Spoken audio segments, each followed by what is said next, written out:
இங்கே நாம் சொல்ல வரக்கூடிய செய்தி என்னவென்றால், பெருமானார் ஸல்லல்லாஹு அலைஹி வஸல்லம் அவர்கள் 13 ஆண்டு காலம் மக்காவிலே வாழ்ந்தார்கள். மக்காவிலே முஸ்லிம்கள் மெஜாரிட்டியா மைனாரிட்டியா என்று பார்த்தால் மைனாரிட்டி மக்கள். மக்காவினுடைய மெஜாரிட்டிகள் யார்? முஷ்ரிக்குகள். பெருமானார் ஸல்லல்லாஹு அலைஹி வஸல்லம் அவர்களுடைய குடும்பத்தினர்களும் கூட ஆரம்ப காலத்திலே முஷ்ரிக்குகளாகத்தான் இருந்தார்கள். மக்காவினுடைய மெஜாரிட்டி மக்கள் முஷ்ரிக்குகள், இணை வைப்பாளர்கள். இவர்களிடத்தில் பெருமானார் ஸல்லல்லாஹு அலைஹி வஸல்லம் அவர்கள் 13 ஆண்டு காலம் தனது வாழ்க்கையை கழித்திருக்கிறார்கள். அந்த வாழ்க்கையினுடைய பாடம் தான் இன்று இஸ்லாமிய சமூகத்திற்கு, இந்தியாவில் வாழும் இஸ்லாமிய சமூகத்திற்கு தேவைப்படுகிறது. நாம் மைனாரிட்டியாக, அதாவது சிறுபான்மை மக்களாக வாழ்ந்து கொண்டிருக்கிறோம். இந்த சிறுபான்மையினராக இருக்கும் பொழுது பெருமானார் ஸல்லல்லாஹு அலைஹி வஸல்லம் அவர்கள் நமக்கு எப்படி நடக்க சொல்லிக் கொடுத்தார்கள், நாயகம் எப்படி நடந்தார்கள் என்பதை நாம் பாடமாக ஆக்கிக் கொள்ள வேண்டும். 2 விஷயங்களை கவனிக்க வேண்டும். முதலாவது, நாம் மெஜாரிட்டி மக்களோடு சேர்ந்து அவர்களாக கலந்து நமது விழாக்கள், நமது சோக நிகழ்வுகள், நமது திருமணங்கள், நமது மவுத் வீடுகள், நமது இன்ன நிகழ்வுகள் முழுக்க மாற்று மத சகோதரத்துவத்தை போன்றே ஆகிவிடுவது, இதுவும் இஸ்லாத்தை எதிர்க்கிறது, தடுக்கிறது. இதையும் இஸ்லாம் தடுக்கிறது. இன்னொன்று, அவர்களை அப்படியே ஒதுக்கி வைத்துவிட்டு அவர்களை பார்த்து கூட ஒரு ஒரு புன்முறுவல் பூக்காமல் அவர்கள் யாரோ நாம் யாரோ என்பதை போன்று வாழ்வது. எங்கள் மார்க்கம் உங்களுக்கு இதை போதிக்கிறது, அதை போதிக்கிறது, உங்களுக்கு எல்லாம் பேச சொல்லவில்லை என்று ஒதுங்கி இருப்பது மார்க்கம் இதையும் தடுக்கிறது. ஒன்று, அவர்களோடு சேர்ந்து அவர்களாக நாம் மாறிவிடுவது, இதையும் மார்க்கம் தடுக்கிறது, எதிர்க்கிறது. இரண்டாவது, அவர்களை விட்டு தூரமாக நிற்பது, இதையும் மார்க்கம் எதிர்க்கிறது. மாறாக நடுநிலையாக இருக்க வேண்டும். எப்படி? நம்முடைய இஸ்லாமிய அடையாளங்களை விட்டு கொடுக்காமல் அவர்களோடு பாசத்தோடு பண்போடு நடந்து கொள்ள இஸ்லாம் போதிக்கிறது. பெருமக்களே, நாயகம் ஸல்லல்லாஹு அலைஹி வஸல்லம் வாழ்க்கையில் நிறைய வரலாறுகளை நாம் பார்க்கலாம். இமாம் ஹனீஃபா அவர்கள் பாடுவார்கள் ஒரு அற்புதமான பாடல். அதிகாலை நேரம், சுபுகுக்கு பின்னே அண்ணல் நபி அவர்கள் வரும் பொழுது இன்னல் தருவாரே ஒரு மாது. அந்த பாடல் வரிகள் நமக்கு கொடுக்கக்கூடிய பாடம் பெருமக்களை எத்தனை முறை கேள்விப்பட்டிருப்போம். நாயகம் ஸல்லல்லாஹு அலைஹி வஸல்லம் அவர்கள் ஃபஜ்ர் தொழுகை முடித்து விட்டு வரும்பொழுதெல்லாம் பெருமானாரின் மீது குப்பைகளை கொட்ட வேண்டும் என்பதே அந்த வயதான பெண்மணிக்கு ஒரு பிரதான வேலையாக செய்திருந்தார்கள். ஒவ்வொரு நாளும் குப்பைகளை கொட்டி கொண்டிருந்தார்கள். அந்த பெண்மணி ஒரு நாள் கொட்டவில்லை. நாயகம் காரணம் கேட்கும் பொழுது சஹாபாக்கள் சொன்னார்கள், யார ரசூலுல்லாஹ், அந்த பெண்மணிக்கு நோய்வாய் ஏற்பட்டு விட்டது, உடல்நலம் சரியில்லை. நாயகம் உடனே அந்த பெண்மணியுடைய இல்லத்திற்கு சென்று பெண்மணியை விசாரிக்க சென்றார்கள். நாயகம் வருவதை பார்த்த அந்த பெண்மணி தள்ளாத வயதிலும் கூட எழுந்து அமர்ந்து நாயகத்தினுடைய கரம் பற்றி இஸ்லாத்தை ஏற்றார்கள். அந்த அம்மாக்கு என்னன்னா, நான் இவ்வளவு தொல்லைகள் கொடுத்து, நீங்கள் ஈருலக பேரரசர், பெரும் நபி, எனக்கு தெரிந்தும் கூட என்னுடைய தெய்வத்தை திட்டுவதை என்னால் ஏற்றுக்கொள்ள முடியவில்லை. நான் உங்களின் மீது தினம் தினம் குப்பைகளை கொற்றினேன். காலையில் நாயகம் விழிப்பதே அந்த அம்மாவினுடைய குப்பையை கூட தான் பெறுவார்கள். அப்படி இருந்தும் பெருமானாருடைய நடவடிக்கை சற்று யோசிக்க வேண்டுமா இல்லையா? நம்முடைய வாழ்க்கையில் இந்த பண்புகள் தேவை. நமது வாழ்க்கையில் இது போன்ற நிகழ்வுகள் தேவைப்படுவது. நாம் இப்படி மாறிவிட வேண்டும். வெறும் பாடல்கள், பாடல் வரிகள், வெறும் சந்தர்ப்பங்கள், சூழ்நிலைகள், தத்துவங்களை கேட்பது மட்டுமல்ல, சொல்லும் நானும் கேட்கும் நீங்களும் நமக்கு துரோகம் செய்தாலும் கூட, நமக்கு அநீதம் செய்தாலும் கூட, நம்மை திட்டினாலும் கூட அவர்களுக்காக பிரார்த்திக்க வேண்டும். அவர்களிடத்தில் நளினமாக நடந்து கொள்ள வேண்டும். இஸ்லாம் போதிக்கும் செயல் இது. நாயகம் சொன்னது பெருமக்கள், நாயகம் செய்து காட்டியது. ஒரு ஆணில அல்லாஹ் நிறைய வரலாறுகளை சொல்கிறார். ஒரு வரலாறு இப்படி ஆரம்பிப்பார். இந்த வரலாறு உங்களுக்கு மிக அற்புதமான பாடம் இருக்கிறது. இந்த வரலாற்றிலே மிக அழகான வரலாறு இது. சில யூசுப் அலைஹிஸ்ஸலாமுடைய வரலாறு நமக்கு தெரியும். யூசுப் நபியை சின்ன வயசுல இருக்கும் பொழுது அந்த 11 சகோதரர்களும் ஒருத்தர் கிணத்துல போட்டாங்க. காலம் மாறியது. எகிப்தினுடைய அரசராக யூசுப் நபி உட்கார்ந்துட்டு இருக்காங்க. அப்படியே யூசுப் நபி ஈஜிப்டினுடைய அரசராக அமர்ந்திருக்கிறார்கள்.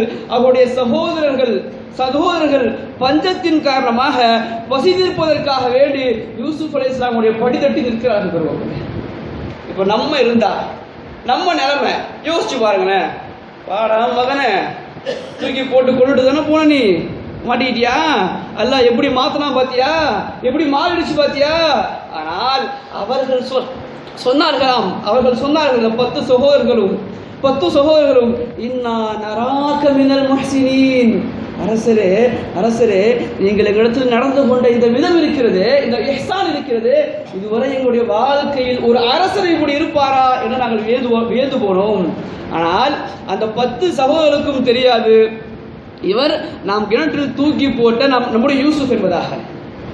சரி, யூசுப் அலைஹிஸ்ஸலாம் அவர்கள் சொன்ன பொழுது அந்த செய்தியை சொல்றாங்க. எப்படி சொல்றாங்க? குர்ஆன் சொல்லுது, சரி யூசுப் அலைஹிஸ்ஸலாம் எப்படி சொன்னார்களாம், இது அன்தும் ஜாஹிலூன், நீங்கள் தெரியாம செஞ்சிட்டீங்க, நீங்கள் தெரியாமல் என்னை கொலை செய்த போது அல்லாஹ் வசனத்தை சொல்கிறான். யூசுப் அலைஹிஸ்ஸலாம் நீங்கள் அறியாமல் உங்களை விலகிக் கொள்ளாமல் என்னை நீங்கள் கொலை செய்தீர்கள் என்று யூசுப் அலைஹிஸ்ஸலாம் சொல்கிறார்கள் என்றால் பெருமக்களை யோசிக்க வேண்டுமா இல்லையா?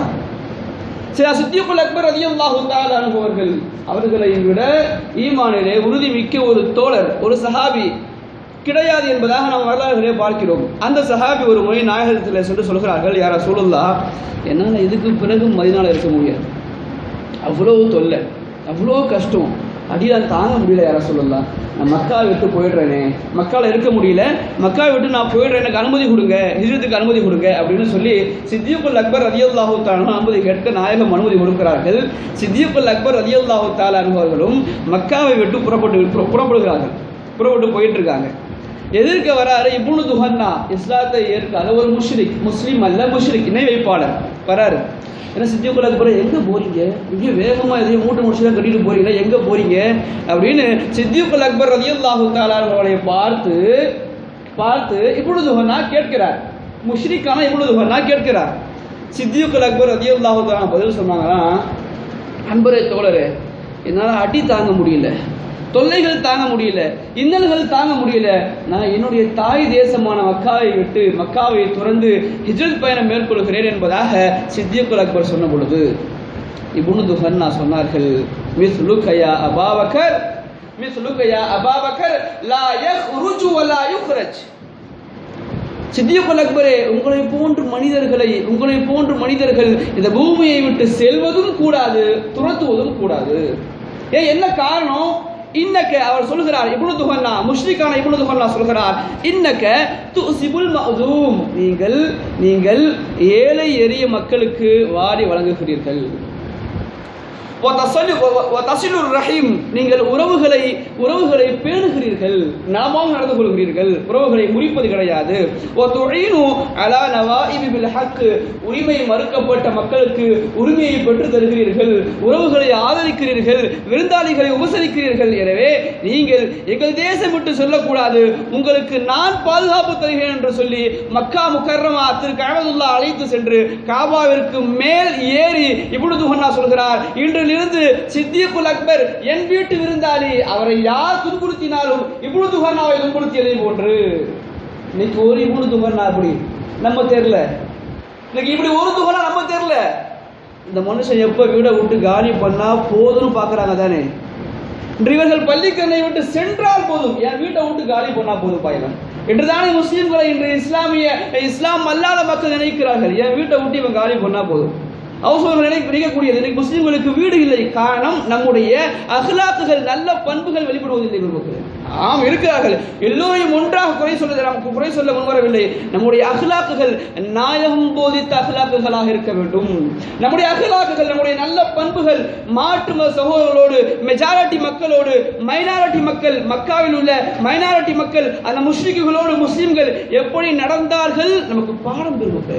பெருமானாருடைய ஒவ்வொரு அசைவும் பாடம் நமக்கு. உஹது போர்க்களம் மூழ்வதற்கு முன்னால் சையதுனா அப்பாஸ் ரலியல்லாஹு தஆலா அன்ஹு இஸ்லாத்தை ஏத்துக்கல. அவங்க மக்கால இருந்து ஒரு கடிதம் எழுதுகிறார்கள் சையதுனா பெருமான் ஸல்லல்லாஹு அலைஹி வஸல்லம் அவர்களுக்கு, நாயகம் ஸல்லல்லாஹு அலைஹி வஸல்லம் அவர்களுக்கு.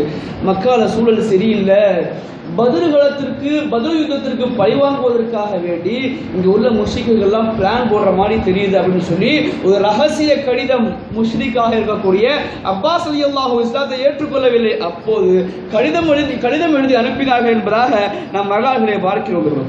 ஆக நாம் எல்லா நேரங்களிலும் எல்லா காலங்களிலும் நம்மோடு இருக்கக்கூடிய மெஜாரிட்டி மக்கள், பெரும்பான்மை மக்களோடு சகோதரத்துவத்தை பேண வேண்டும்.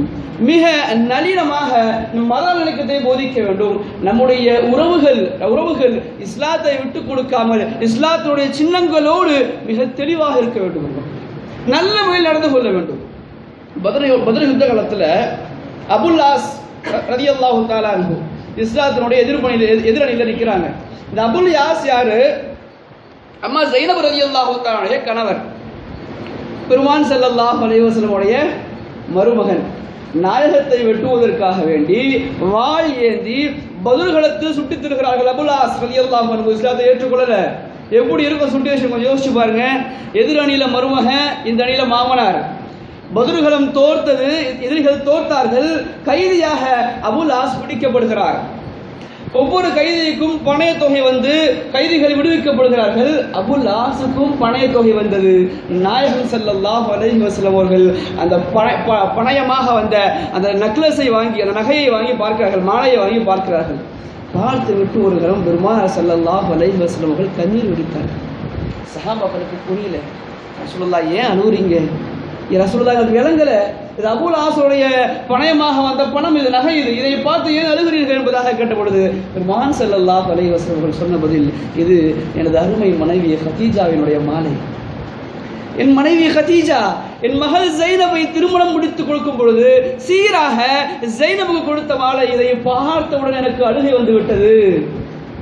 நாயகம் ஸல்லல்லாஹு அலைஹி வஸல்லம் அவர்கள் சொன்னார்கள், அந்த நகையை கொடுத்து அபுல் ஆஸை விடுவிக்கிறார்கள். பெருமான் ஸல்லல்லாஹு அலைஹி வஸல்லம் உடைய நல்ல நடத்தை, நல்ல பண்புகள் அம்மா ஸைனப் ரலியல்லாஹு தஆலாவுக்கு நாயகம் போதித்து கொடுத்தவைதான் பிற்காலத்தில் ஃபத்ஹ் மக்காவிலே அபுல் ஆஸை முஸ்லீமாக மாற்றியது.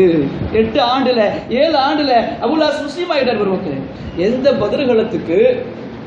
பத்ர்களத்துக்கு அபு சுஃபியான் காரணமோ, அந்த அபு சுஃபியானுடைய மகன் பத்ர் யுத்தத்துக்கு அபு சுஃபியான் காரணம். அந்த அபு சுஃபியானுடைய மகள்கிட்ட நாயகம் சொன்னாங்க, உங்க தந்தையிட்ட அன்பா நடந்துக்குங்க, பாசமா நடந்துக்குங்க, கண்ணியப்படுத்துங்க தந்தைய அப்படின்னு சொன்ன உடனே அவருடைய மகளார் உம்முஹாத்துல் முஃமினீன் சையதுனா அபு சுஃபியான் அவர்களுக்கு மிக கண்ணியமாக நடந்து கொண்டார்கள். பெருமக்களே, இதை பார்த்து அபு சுஃபியான் ரலியல்லாஹு தஆலா அன்ஹு இஸ்லாத்தை ஏற்றுக்கொண்ட வரலாறுகளை நாம் மறக்கவில்லையே. ஆகவே நமது பண்புகள், நமது நடவடிக்கைகள், மைனாரிட்டி முஸ்லிம்களுடைய நடவடிக்கைகள், சிறுபான்மை மக்கள் தான் நாம். 20 கோடி அல்ல 200 கோடி ஆனாலும் உலகத்தினுடைய சிறுபான்மை மக்கள் தான் நாம். இந்த சிறுபான்மை மக்களுடைய நல்ல பண்புகள் பெரும்பான்மை மக்களுடைய உள்ளங்களை ஆட்சி செய்ய வேண்டும். ஆட்சி செய்தது இப்பொழுது துஹன்னாவை, அப்பாஸ் ரலியல்லாஹு அன்ஹு அவர்களே, உமர் ரலியல்லாஹு அன்ஹு அவர்களே, சித்தியுல் அக்பர் ரலியல்லாஹு தஆலா அன்ஹு பெருமக்களே, மக்கத்து முஷ்ரிக்குகள் நாயகத்தினுடைய எதிரிகள் தான், நாயகத்தினுடைய உறவுகள் தான், ஆனால் எதிரிகள். அவருடைய உள்ளத்தை மாற்றியது பெருமானாருடைய நல்ல பண்புகள். அல்லாஹ் சொல்கிறான், ஃபக்கத் லபிஸ்து ஃபீக்கும் உம்ரம் மின் குப்லிஹி, 40 ஆண்டுகள் வாழ்ந்திருக்கிறார்கள் உங்களோடு.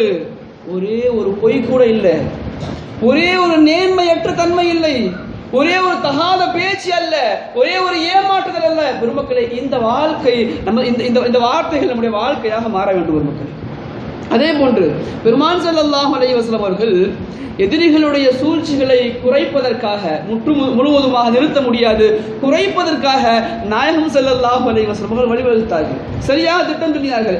எதுவெல்லாம் செய்தால், எப்படியெல்லாம் நடந்து கொண்டால் எதிரிகளுடைய தொல்லைகள் குறையும் என்று நாயகம் சரியாக திட்டம் நடந்து கொண்டார்கள். அதில் ஒன்று அம்மா சஃபியா ரலியல்லாஹு தஆலா அன்ஹா அவர்களை கைபரிலே நிக்காஹ் முடித்தது, திருமணம் முடித்தது.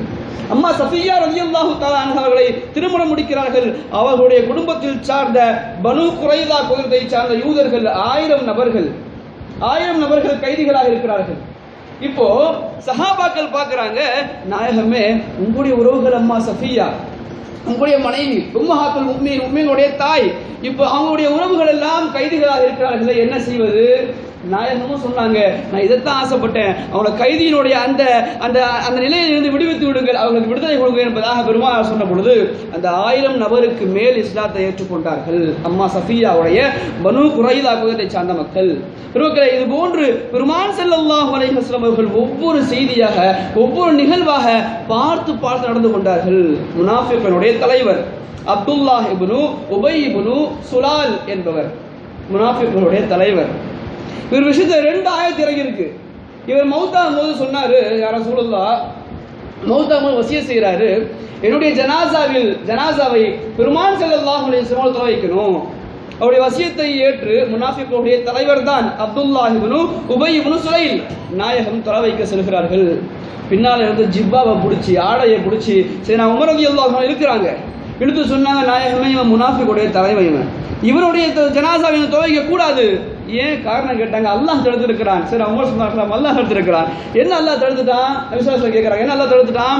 சரி, உமர் சொன்னார்கள், இஸ்தக்ஃபிர் லஹும் அவ் லா தஸ்தக்ஃபிர் லஹும் 70 மர்ரா, நீங்கள் முனாஃபிக்குகளுக்காக 70 முறை பாவ மன்னிப்பு கேட்டாலும் அல்லாஹ் ஏற்க போவது கிடையாது. அல்லாஹ்வுடைய ஆயத்து, நாயகமே இவர் தொலை வைக்க வேண்டாம். நாயகம் சொன்ன பதில், 71வது முறை கேட்டா அல்லாஹ் மன்னிச்சிடுவானா? அவனை 71வது முறை கேட்பேன். 70 முறை கேட்டால் அல்லாஹ் மன்னிக்க மாட்டான். 71வது முறை கேட்டால் அப்துல்லாஹ் இப்னு உபை இப்னு சுலைலை அல்லாஹ் மன்னிப்பதாக இருந்தால் 71 முறை நான் பாவ மன்னிப்பு தருவேன். யாருக்காக? முனாஃபிக்குடைய தலைவருக்காக. பிறகு அல்லாஹ் ஆயத்தை இறக்கி வச்சான், வலா துஸல்லி அலா அஹதின் மின்ஹும் மாத், வலா துஸல்லி அலா அஹதின் மின்ஹும் மாத். நாயகமே, ஒருபோதும் முனாஃபிக்குகளுக்கு நீங்கள் துவைக்க கூடாது. உடனே ஸ்பாட்லேயே ஆயத்து வந்துச்சு. சரி, அஜ்மீர் சொன்னாங்க, இதுக்கு பிறகு ஒன்றும் செய்ய முடியாது. முஸ்லீம்களுக்கு எல்லாம் சந்தோஷம். கபர்ல வச்சாச்சு அப்துல்லாஹ் இப்னு உபை இப்னு சுலைல எடுக்க சொன்னாங்க. கபர்ல இருந்து எடுக்க சொல்லி தன்னுடைய மேல் போட்டிருந்த ஒரு துண்டை எடுத்து அப்துல்லாஹ் இப்னு உபை இப்னு சுலைலுக்கு சுற்ற சொன்னார்கள். சுற்றி உள்ளே வைக்க சொன்னார்கள். காரணம் சொன்னார்கள், கியாமத் வரைக்கும் வேதனை இல்லாமல் இருப்பார் கபூர்ல, என்னுடைய துண்டு இருக்கிறதுனால சொல்லிட்டு சொன்னாங்க. இதனால் அவருக்கு ஒன்றும் கிடையாது. அவர் சார்ந்து இருக்கிற அவர் குலத்து மக்கள் இஸ்லாத்தை ஏற்பதற்கு இந்த செயல் காரணமாக இருக்குமே.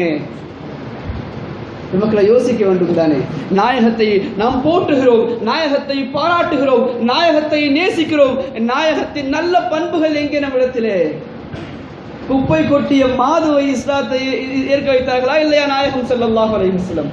உமர் ரலியல்லாஹு தஆலா அன்ஹு பெருமானாரை கொல்வதற்காக வாள் ஏந்தி வந்த உமர் தானே நாயகத்தினுடைய துஆவால் மாயினாரா இல்லையா? பெருமக்களை யோசிக்க வேண்டும். நம்முடைய நல்ல பண்புகள், நமக்கு துரோகம் செய்யட்டும், நம்மளை திட்டட்டும், தீவிரவாதின்னு சொல்லட்டும், துரோகின்னு சொல்லட்டும், பொய்யன்னு சொல்லட்டும், நம்ம பதிலுக்கு ரிப்ளே அழகாக இருக்க வேண்டும். நமக்கு பதிலுக்கு ரிப்ளே அவர்களை போற்ற வேண்டும், புகழ வேண்டும். நல்ல நல்லிணக்கத்தோடு இந்த மைனாரிட்டி சமூகமாக நாம் நடந்து கொள்ள வேண்டும். நம்முடைய வியாபாரஸ்தர் பெருமக்கள் இன்று இஸ்லாம் இந்தியாவிற்குள் வந்ததற்கு ஒரு மூல காரணம் வியாபாரம். நம்ம இன்று சிறுபான்மை மக்கள்னு சொல்லட்டும், நேற்று வந்தவங்கன்னு சொல்லட்டும், இல்லை அரபிய அகதிகள்னு சொல்லட்டும், ஏன்னா சொல்லிக்கிட்டும். பெருமக்களே, இஸ்லாம் இந்தியாவுக்கு வருவதற்கு முன்பதாகவே அரபியர்கள் 2000 வருஷத்துக்கு முன்னால வரலாறு சொல்லுது, இந்தியாவுக்கும் அரபு தேசத்துக்கும், முஸ்லீம்கள் அல்ல, நம்ம முஸ்லீம் வந்தாங்கன்னு சொல்லல, அரபியர்கள் வியாபார நோக்கமாக இந்தியா வந்திருக்கிறார்கள். 2000 ஆண்டுக்கு முன்னால, 1000 ஆண்டுகளுக்கு முன்னாலேயே இந்தியாவிற்கு இஸ்லாம் வந்து விட்டது. இதன் காரணமா வியாபாரத்தை வச்சு அப்ப வியாபாரிகள், இஸ்லாமிய வியாபாரிகள் நடந்து கொண்ட விதம் என்ன? பெருமக்களே, முஹம்மது பின் காசிம் தகஃபி ரஹ்மஹுல்லா இந்தியாவில் முதல்ல போர் செஞ்சு பிடிச்சாங்க. போர் செய்யக்கூடிய காரணம் ஒரு நீண்ட சம்பவம், அது சொல்றதுக்கு நேரம் இல்லை. முஹம்மது பின் காசிம் தகஃபி அவங்க இந்தியாவை பிடிச்சிட்டு இந்தியாவை சில ஆண்டுகள் ஆட்சி செய்கிறார்கள். இந்தியாவில் உள்ள தீண்டாமையை ஒழித்தார்கள். நீதியாக நேர்மையை மக்களுக்கு வலியுறுத்தினார்கள். நேர்மையோடு ஆட்சி செய்தார்கள். ஆடை இல்லாமலுக்கு ஆடை கொடுத்தார்கள், கல்வி கொடுத்தார்கள். சில ஆண்டுகளுக்கு பிறகு அரேபிய ஜனாதிபதி அமீர் முஃமினீன் ஒரு கடிதம் எழுதுகிறார். முஹம்மது பின் காசிம் தகஃபி அவர்களே, உங்க ஆட்சி முடிஞ்சிருச்சு, நீங்க கவர்னராக இருந்த காலம் போதும், நீங்க அரபு தேசத்துக்கு திரும்பி வாங்க. இந்த கடிதத்தை இந்தியாவில் முஹம்மது பின் காசிம் தகஃபி அவங்க ஒரு வியாபார ஸ்தலத்தில் கடிதத்தை படித்து காட்டிட்டு, இன்னையோட என்னுடைய ஆட்சி காலம் முடிகிறது, என்னுடைய ஜனாதிபதி அமீர் முஃமினீன் அவர்கள் என்னை அழைக்கிறார்கள் என்பதாக சொல்லிவிட்டு செல்லும் பொழுது குதிரையினுடைய கால்களை பிடித்து இந்தியர்கள் கதறினார்கள் என்பது வரலாறு வரும். அந்த மக்கள் சொன்ன வார்த்தை, நாங்கள் தீண்டாமையினால் கொச்சப்படுத்தப்பட்டோம், எங்களை தாழ்த்தப்பட்ட மக்களாக வைத்திருந்தார்கள். நீங்கள் வந்ததற்கு பிறகுதான் எங்களுக்கு மேலாடை கிடைத்தது, ஆடை கிடைத்தது, கல்வி கிடைத்தது, நல்ல உணவு கிடைத்தது. நாங்களும் மிருகங்கள் அல்ல, மனிதர்களாக மதிக்கப்பட்டோம். எனவே நீங்கள் செல்லாதீர்கள் என்பதாக தடுத்தார்கள் என்பது வரலாறு ஒரு மக்கள். ஆக இத்தகைய நல்ல பண்புகள் தேவை. அல்லாஹ் ரப்பல் ஆலமீன் ஒருபோதும் இஸ்லாத்தை விட்டுக் கொடுக்க சொல்லவில்லை. எல்லா சந்தர்ப்பத்திலும், எல்லா காலத்திலும், எல்லா சூழலிலும் முஸ்லீமுடைய அடையாளத்திலே வாழ வேண்டும். ஒரு மக்கள் இஸ்லாமிய சின்னத்திலே வாழ வேண்டும். ஒரு முஸ்லீம் உண்மை விசுவாசியாக இருக்க வேண்டும். அதே நேரத்தில் ரப்புல் ஆலமீனுடைய வசனம், நீங்கள் மனிதாபிமானத்தில் நடந்து கொள்ள வேண்டும். அல்லாஹ் சொல்கிறார், யா அய்யுஹன் நாஸ், விசுவாசிகளே அல்ல, மக்களே, இன்னா خلقناكم من ذكر او انثى وجعلناكم شعوبا وقبائل لتعارفوا. மனிதர்களே, மக்களே, நாம் உங்களை படைத்தோம் ஒரே ஒரு ஆண் பெண்ணில் இருந்து. இன்னொரு வசனத்துல அல்லாஹ் சொல்றான், யா அய்யுஹன் நாஸ் இத்தகூ ரப்பக்கும் அல்லதீ خلقكم من نفس واحدة. ஒரே ஒரு ஆன்மாவில் இருந்து படைத்தோம். பெருமக்களே, இந்த வசனங்கள் நமக்கு கொடுக்கும் பாடம் என்ன? இஸ்லாம், முஸ்லிம்கள் இஸ்லாமிய அடையாளத்தோடு வாழ வேண்டும். எல்லா காலத்திலும், எல்லா சந்தர்ப்பத்திலும், எல்லா சூழலிலும் இஸ்லாத்தை விட்டுக் கொடுக்க கூடாது. அதே நேரத்தில் உலகில் உள்ள எல்லா மனிதர்களும் ஒரே குடும்பத்தாரை போன்று, ஒரே குலத்தில் இருந்து, ஒரே ஆன்மாவில் இருந்து படைக்கப்பட்டவர்கள். எனவே அந்த விஷயத்தில் மிக கவனமாக இருக்க வேண்டும். வசனத்தில் அல்லாஹ் சொல்றான், பெருமக்களே, வலா தசுப்புல்லதீன யதுஊன மின் தூனி வலா தசுப்புல்லதீன யதுஊன மின் தூனில்லாஹ் ஃபயசுப்புல்லாஹ அதுவம் பிகைரி இல்ம். நீங்கள் அறியாமல் அவர்களுடைய தெய்வத்தை திட்டி விடாதீர்கள். நீங்க மாற்று மத சகோதரருடைய தெய்வத்தை திட்டி விடாதீர்கள். அப்படி திட்டிட்டீங்கன்னா ஃபயசுப்புல்லாஹ அதுவம் பிகைரி இல்ம், கோபத்துல, வெறியில நீங்கள் இல்லாத ஒன்றை திட்டினால் அவன் இருக்கும் உங்களுடைய தெய்வத்தை திட்டுவான். நீங்கள் இல்லாத தெய்வத்தை, இல்லாத இயேசுநாதரை, இல்லாத இந்துக்களுடைய தெய்வத்தை திட்டினால் அவன் இருக்கும் உங்களுடைய தெய்வத்தை திட்டுவான். எனவே நீங்கள் அந்த தவறு கூட செய்யாதீர்கள். இன்னொரு வசனத்தில் அல்லாஹ் சொல்றான், வலா துஜாதிலு அஹ்லல் கிதாப். நீங்க வேதக்காரர்களான கிறிஸ்துவர்களிடத்திலே விவாதம் செய்ய வேண்டாம். வலா துஜாதிலு அஹ்லல் கிதாப், நீங்கள் வேதக்காரரான கிறிஸ்துவர்களை விவாதம் செய்ய வேண்டாம். இல்லா பில்லதி ஹிய அஹ்சன். அப்படி விவாதம் செய்வதாக இருந்தாலும் கூட நளினமாக பேசுங்கள், அழகாக பேசுங்கள். உலகிலேயே தன்னை ரப்பு என்று சொன்னவன், ரப்புக்குமுல் அலா, உயர்ந்த ரப்பு என்று சொன்னவன் ஃபிரௌன். அந்த ஃபிரௌனை சந்திப்பதற்காக செய்தா மூசா அலைஹிஸ்ஸலாம் அவரை அல்லாஹ் அனுப்பி வைக்கிறான். என்ன வார்த்தை சொல்கிறான்? மூசாவே, ஃபகூலா, நீங்கள் இருவரும் சொல்லுங்கள், லஹு கௌலல் லய்யினா, மிக நளினமாக சொல்லுங்கள். அவன் ரப்புன்னு தான் சொல்றான், அவன் உயர்ந்த ரப்புன்னு சொல்றான். என்ன வணங்கல, நீங்கள் நளினமாக சொல்லுங்கள். லஅல்லஹு யததக்கரு யக்ஷா. நீங்க அப்படி நளினமா பேசினா, மிருதுவா பேசினா, ஒரு ஹால் அவனுக்கு என் நினைவு வரும், அல்லது என் அச்சம் வரும், அவன் மாறுவதற்கு வாய்ப்பு கிடைக்கும் என்பதாக எம்பெருமானார் அல்லாஹ் ரப்பல் ஆலமீன் செய்தா மூசா அலைஹிஸ்ஸலாம் அவர்களுக்கு சொன்னதாக கலாம் ஷரீஃபில் நாம் பார்க்கிறோம்.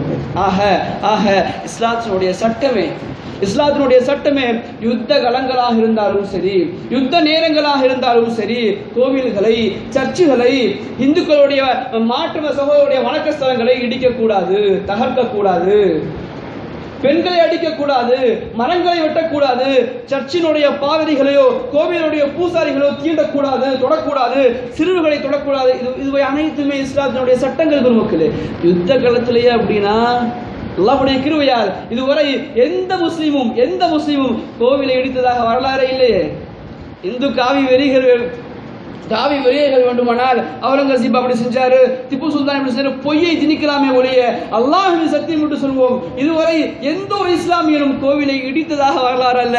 டிசம்பர்ல ஏற்பட்ட வெள்ளப்பெருக்கில் வேணா கோவில் சுத்தப்படுத்தி கொடுத்தாங்க முஸ்லீம் என்பதாக பார்க்கலாம். பெருமக்களே, அல்லாஹ்வை வணங்கிய, அல்லாஹுக்கு சஜதா செய்த இந்த கரத்தால், அல்லாஹ்விடத்திலே பிரார்த்தித்த இந்த கரத்தால் கோவில்களை தூய்மைப்படுத்தினார்கள் முஸ்லிம்கள் என்பது வரலாறு உண்டு. கோவில்களை இடித்ததாக வரலாறே இல்லை. பெருமக்களே, முஸ்லிம்கள் ஒருபோதும் அந்த செயலை செய்ய மாட்டார்கள். நம்முடைய நல்ல பழக்கங்களாக அப்படி மாற்றிக்கொள்ள வேண்டும். பெருமக்களே, ஹைபருடைய யுத்தகலம் யுத்த நேரத்திலே முஸ்லிம்கள் வென்று விட்டார்கள். யூதர்களுடைய அந்த ஏடுகள் கிடைத்தது, யகூதியோட ஏடுகள் கிடைத்தது. அதை எடுத்து சஹாபாக்கள் எரிக்க முன் வந்தார்கள்.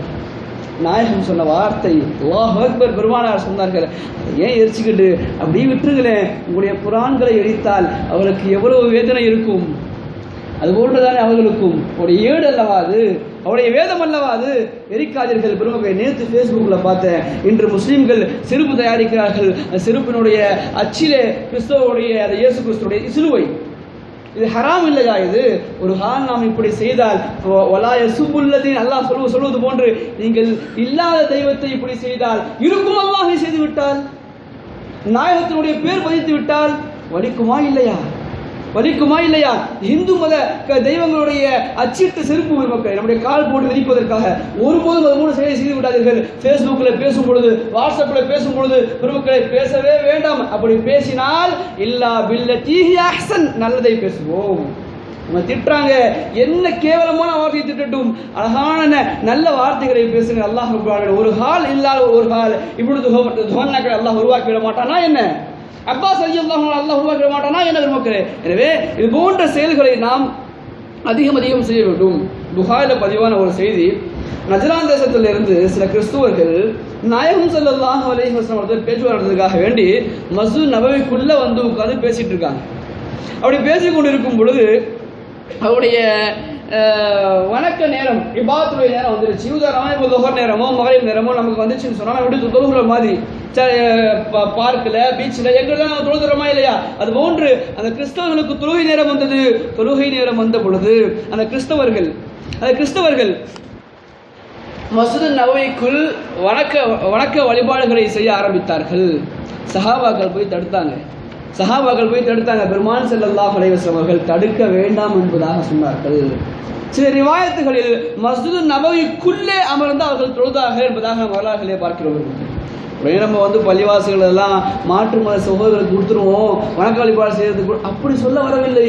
நாயகம் அதையும் அனுமதித்தார்கள் என்பதாக சொல்கிறோம். பள்ளிவாசல்களில் ஆராதனை செய்ய வேண்டும் என்பது நமது கருத்து அல்ல. இங்கு அல்லாஹை மட்டும்தான் வணங்க வேண்டும். ஆனால் பெருமானார் ஆரம்ப காலத்தில் அறியாத மக்கள் அப்படி செய்த போது கூட நாயகம் தடுக்கவில்லை. மக்களே, நாயகம் விட சொன்னார்கள். ஒரு விவாதத்திலே முஸ்லிம் அபி ஷைபால வருது, உமர் இப்னு அப்துல் அஜீஸ் ரஹ்மத்துல்லாஹி அலைஹி அவர்கள் சர்ச்சில் தொழுததாக. அபு மூசா அஷ்அரி ரலியல்லாஹு தஆலா அன்ஹு அஸ்ருடைய இமாம் ஜமாத்தை சர்ச்சில் தொழுதிருக்கிறார்கள். சையதுனா உமர் ரலியல்லாஹு தஆலா அன்ஹு ஒரு சஃபர் போறாங்க, ஒரு பிரயாணம் போனாங்க. இடையில ஒரு கிறிஸ்தவருடைய ஊர் வந்துச்சு, அங்க இறங்குனாங்க, தங்குனாங்க. எந்த அளவுக்கு என்றால் ஒரு கிறிஸ்தவருடைய ஆடையை வாங்கி மாட்டிக்கொண்டு ஓய்வெடுத்தார்கள். பிறகு ஆடையை கழிந்து கொடுத்து விட்டு தொழுகை நேரம் வந்தது. ஒழு செய்வதற்காக கிறிஸ்துவர் தண்ணி ஊற்ற சையதுனா உமர் ரலியல்லாஹு தஆலா அன்ஹு ஒழு செய்தார்கள். ஊதிட்டே அந்த கிறிஸ்துவர் சொன்னாராம், அமீருல் முஃமினீனே, உங்களுக்கு நாங்கள் உணவு தயாரித்து வச்சிருக்கோம், சாப்பிட்டு போங்களே அப்படின்னு சொல்லி. சையதுனா உமர் ரலியல்லாஹு தஆலா கேட்டாங்க, உணவு எங்க இருக்கு, எங்க இருக்கு உணவு கேட்ட உடனே அந்த பாதிரி சொல்கிறார், எங்க சர்ச்சுக்குள்ள உணவு இருக்கு. சையதுனா அலி ரலியல்லாஹு தஆலா அன்ஹு அந்த பிரயாணத்தில் இருந்தாங்க. பெரும் கொண்ட சஹாபாக்களை சையதுனா உமர் ரலியல்லாஹு தஆலா அன்ஹு சர்ச்சுக்குள்ள போய் சாப்பிட்டுட்டு வாங்க அப்படின்னு சொல்லி சையதுனா உமர் ரலியல்லாஹு தஆலா அன்ஹு போய் உணவு உண்டு வந்தார்கள் என்பது வரலாறு மக்கள்.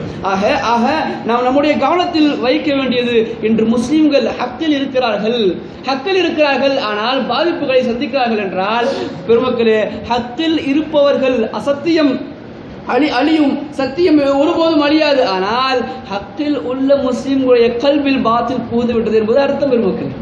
நாம் நம்முடைய வியாபார ஸ்தலங்கள், நம்முடைய உத்தியோக ஸ்தலங்கள், நம்முடைய அண்டை வீடு எப்படி நடந்து கொள்கிறோம், மத நல்லிணக்கத்தோடு சகோதரத்தோடு நடந்து கொள்கிறோமா, அல்லது நம்முடைய நிலை எப்படி இருக்கிறது?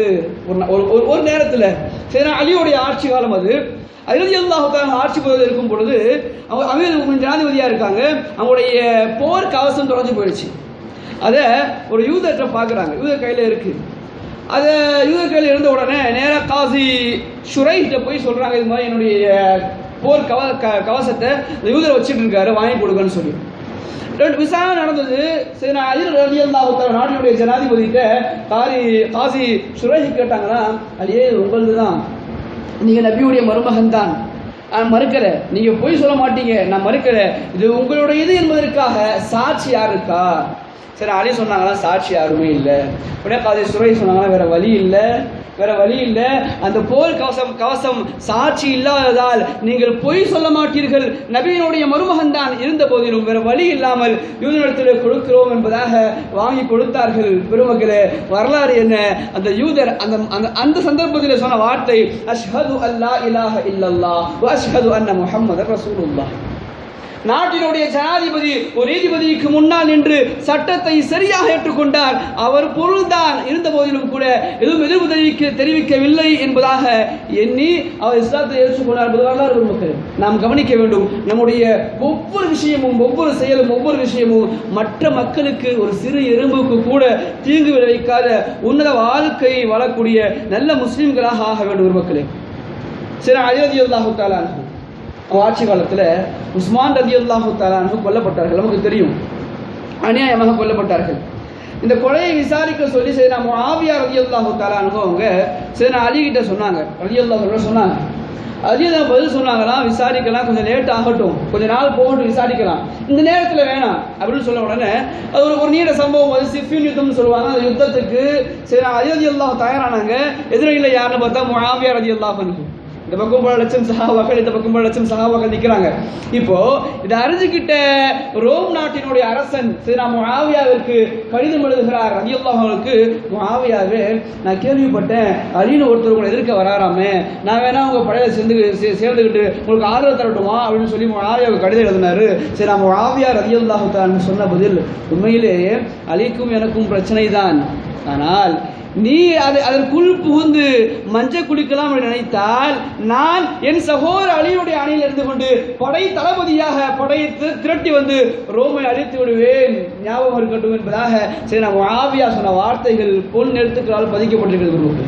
இன்னைக்கு சுன்னத் ஜமாத்து, தௌஹீத் ஜமாத்து, ஜாக்கு, இப்படி பல பிரிவுகள். ஆனால் பல பிரிவுகளுக்கு மத்தியில் ஒற்றுமை இல்லையே. பல பிரிவுகளுக்கு மத்தியில் ஒற்றுமை.